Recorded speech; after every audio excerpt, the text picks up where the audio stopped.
Hello, welcome. Question 45. The set M is the set of X such that 2 less or equals to X less or equals to 6, and N is the set of X such that 4 less or equals to X less or equals to 8. These are all subsets of the universal set, a set of X such that 1 is less or equals to X and X is less or equals to 10, where X is an integer.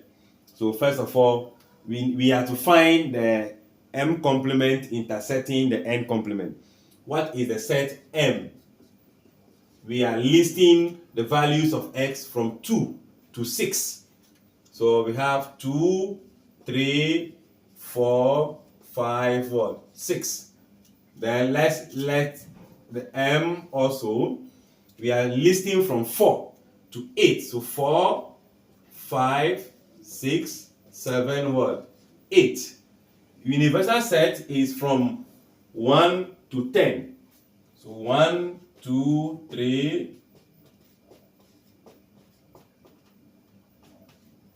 So this is all we are having in there.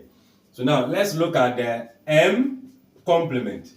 The element in the universal set that cannot be seen in the M are the complement. So if I have 1, 2, it means 1 is not here.